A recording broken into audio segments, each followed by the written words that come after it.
Hello everyone. बच्चों, आज हम टॉपिक करने वाले हैं संवेग। संवेग, इस जो नाम, ये नाम आपको सामने नज़र आ रहा है ना, ये न्यूटन ने दिया हुआ है। न्यूटन के द्वारा दिया गया ये संवेग होता है। चलो इसको पढ़ने से पहले बच्चों में कुछ हमारी डेली लाइफ के अंदर की बातें मैं बताता हूँ आपको।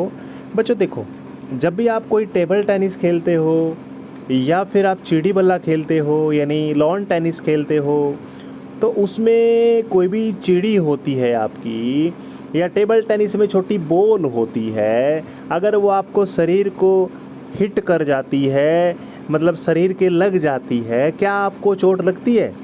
बिल्कुल भी नहीं लगती। चिड़ी बल्ले वाली चिड़ी अगर सीधा शरीर पे लग जाती है तो आपको चोट नहीं लगेगी। कांच की गोली, कांच से खेल रहे हो आप, कांच की गोली खेल रहे हो, तो अगर आपके दूसरा कोई भी उंगली से पकड़ के वो आपके पाँव में लग जाती है तो भी आपको ज़्यादा चोट नहीं लगती, नहीं लगती ना। तो ऐसा क्या है, ऐसा क्या है कि ऐसे चोट हमें लगती नहीं है? लेकिन वही कांच की गोली अगर किसी गुलेल के अंदर से, गुलेल में डाल करके कोई आपके मार देता है तो बड़ा दर्द होता है।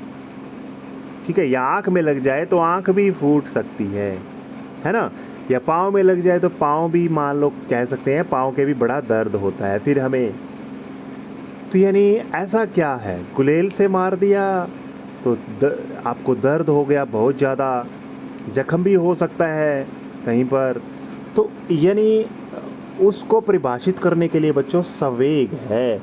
बच्चों, जिस वस्तु का संवेग ज़्यादा होगा, संवेग टर्म नहीं है ये, संवेग को जोड़ूंगा बच्चों में भी, जो आपकी गति हो ना किसी वस्तु में जो समाहित है, गति की कुल शक्ति को, शक्ति भी कह सकते हैं बच्चों, कुल शक्ति को संवेग कहते हैं। बच्चों, उसमें कितनी गति है, उस गति में कितनी शक्ति है, उस शक्ति को ही क्या कहते हैं? संवेग कहते हैं बच्चों, संवेग कहते हैं। समझ में आ गया? उसमें जितनी संवेग, यानी कहने का मतलब ये है वो गति में है, गति में तो है, चिड़ी बल्ले वाली भी गति में है, लेकिन कुछ चीज़ इसमें ऐसी होगी, मतलब और बात बताऊंगा मैं आपको। जैसे वजन की बात करता हूँ, एक वस्तु है भारी, सारी भारी वस्तु है, और एक है हल्की वस्तु है। भारी वस्तु है ये, हल्की वस्तु। अब भारी वस्तु अगर ज़मीन पे गिर जाती है और हल्की वस्तु गिर जाती है, क्या पता भारी से तो ज़मीन में गड्ढा भी हो सकता है, यानी जो आपका फर्श है वो टूट सकता है, लेकिन हल्की वस्तु से नहीं टूटता भाई। रीज़न क्या है? अरे रीज़न ये है, इस भारी वस्तु का पावर ज़्यादा है, गति में संवेग ज़्यादा है, इसका गति में शक्ति ज़्यादा है बच्चों, गति में शक्ति ज़्यादा है। ठीक है, गति ज़्यादा का मतलब अलग होता है, गति में शक्ति होनी चाहिए। ठीक है, अब देखो आप, है ना, एक थोड़ा सा दिमाग लगाया होगा आपने, चाइनीज़ क्या होते हैं, या फिर जो कराटे वाले होते हैं, देखा होगा आपने, कराटे वाले ईंट को एकदम से हाथ की बीणी मार के तोड़ देते हैं, है ना, हाथ की साइड से मार करके इसको तोड़ देते हैं। ऐसा क्या है भाई, ऐसा क्या है? अरे वो क्या करते हैं, वो संवेग लेकर के आते हैं हाथ के अंदर। अच्छा, एक रियल लाइफ का एग्जांपल और बताता हूँ। ये आपके मैदान है, मान के चलिए ग्राउंड है, स्कूल के अंदर कह सकते हो, या किसी प्लेग्राउंड के अंदर। यहाँ पर जंप लगाना है, यहाँ से ये लाइन है, जंपिंग लाइन है, स्टार्टिंग लाइन है, यहाँ से जंप लगाते हैं खिलाड़ी। तो मुझे बताइए बच्चों, मुझे एक बात बताइए कि जंप लगाने वाला सीधा यहाँ से क्यों नहीं कूदता? वो पीछे से दौड़ के क्यों आता है? पीछे से क्यों दौड़ के आता है वो जंप लगाने वाला? बस यही तरीका समझना है आपने। अरे वो संवेग को प्राप्त करने के लिए, संवेग यानी उसकी गति में शक्ति लेके आने के लिए वो क्या करता है? पीछे से आता है, दौड़ करके आता है बच्चों। समझ में आ गया? तो ये सारा फंडा किसका है? संवेग का है, संवेग का। मैथमेटिकली यानी गणितीय रूप में इसको हम क्या कह सकते हैं? द्रव्यमान गुणा में गति। द्रव्यमान गुणा में गति याद रखना है, या वेग कह सकते हो। वेग ही कहेंगे बच्चों, गति तो स्पीड हो जाएगा। ठीक है, समझ में आ गया? वेग और गति एक ही बात होती है ना? हाँ, एक ही होती है। चाल और स्पीड सेम होती है बच्चों। समझ में आ गया? द्रव्यमान को अगर वेग से गुणा करवा दें तो क्या निकल आएगा? इसको रो, ये रो बोलते हैं बच्चों, ये पी नहीं है, पी नहीं है, ये रो है, रो, RHO, रो। रो बोलते हैं बच्चों इसको, रो। रो यानी मोमेंटम, मोमेंटम यानी संवेग। तो समझ में आ गया संवेग क्या होता है? किसी भी वस्तु के अंदर कितना द्रव्यमान है और उसमें कितनी गति है, उसके गुणा के बराबर होता है संवेग। अब मुझे बताइए, अगर किसी वस्तु का द्रव्यमान ज़्यादा होगा तो संवेग भी ज़्यादा होगा, गति ज़्यादा होगी तो संवेग भी ज़्यादा होगा। एक पिस्तौल से निकली हुई गोली व्यक्ति की जान ले लेती है, हालांकि क्रिकेट में ऊपर उठी हुई बॉल किसी के सिर में लग जाए तो जान ले सकती है। एक खिलाड़ी की लेई भी थी ना, आपको याद हो तो। कहने का मतलब बच्चों, ये जो चीज़ें हैं इसमें ऊपर जाने से, ऊपर चली गई गेंद, बहुत ज़्यादा ऊपर चली गई और वो आपके सिर में लग गई, क्रिकेट की गेंद, रबर वाली नहीं।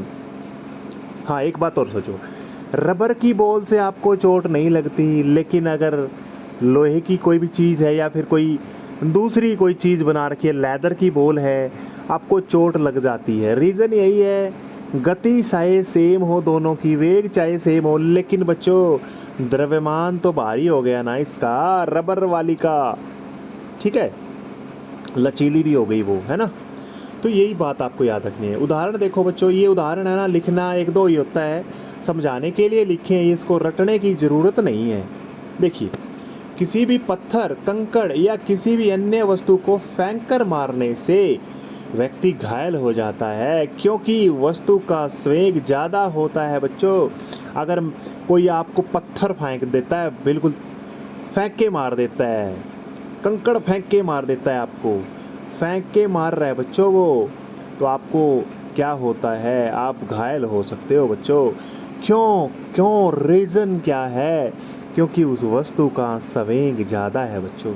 ठीक है, आगे, एक छोटी सी बंदूक की गोली किसी व्यक्ति की जान भी ले सकती है, क्योंकि बंदूक की गोली का संवेग ज़्यादा है।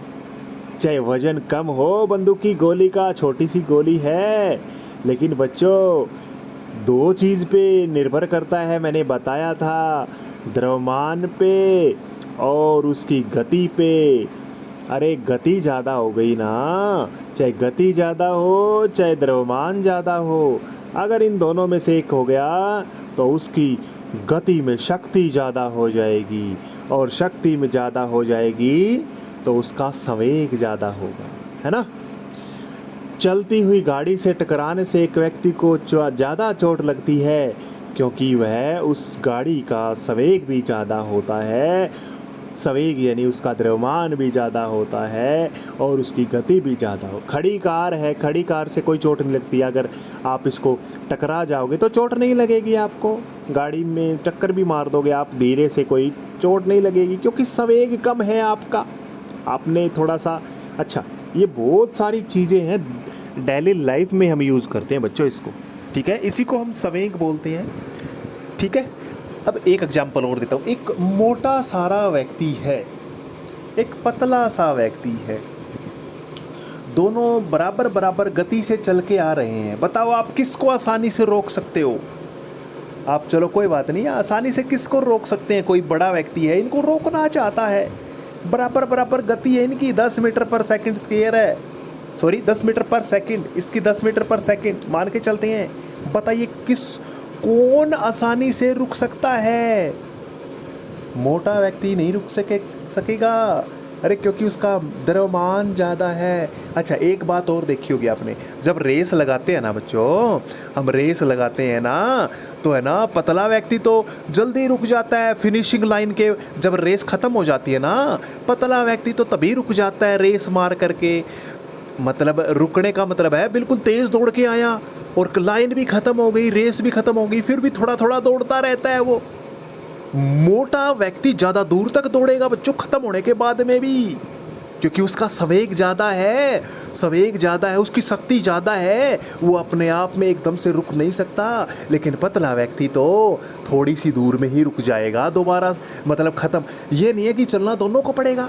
देखो बच्चों मैं बता देता हूँ आपको, मान लीजिए रेस यहाँ से चली है, यहाँ से 100 मीटर का रेस लगा रहे हैं बच्चे, यहाँ से चले और यहाँ तक आए, तो देखो बच्चों यहाँ से बिल्कुल तेज़ी से जा रहे हैं, बहुत सारे लड़के जा रहे हैं, रेस लगा रहे हैं। तो बच्चों सारे यहीं पे थोड़ी रुकते हैं, कोई यहाँ पर रुकेगा, कोई थोड़ी दूर जाके रुकेगा, कोई थोड़ी और दूर जाके रुकेगा। अरे जो मोटा व्यक्ति होगा ना वो लंबी दूरी पर जाके रुकेगा, क्योंकि उसका क्या होता है, संवेग ज़्यादा होता है, संवेग ज़्यादा होता है। अच्छा आपसे पूछ लिया जाए, जंप मारने से जो खिलाड़ी है पहले, जंप मारने से पहले या जंप मारने से पहले कोई खिलाड़ी दौड़कर क्यों आता है, आप लिख देना संवेग को प्राप्त करने के लिए, ताकि उसका संवेग ज़्यादा हो जाए। बिल्कुल इजी बच्चों, जो चीज़ें मैं बताता हूँ ना कॉपी में नोट किया करो, ये सारी जो लिखी हुई ये बुकिश लैंग्वेज होती है, इसको भी समझा करो साथ में। लेकिन जो मैं आपको बताता हूँ वो आप किसी तरीके से अपनी ज़ुबान में, अपनी राइटिंग में, ठीक है, अपने तरीके से इसको नोट किया करो। थैंक यू बच्चों, इतना ही करेंगे आज। Thank you.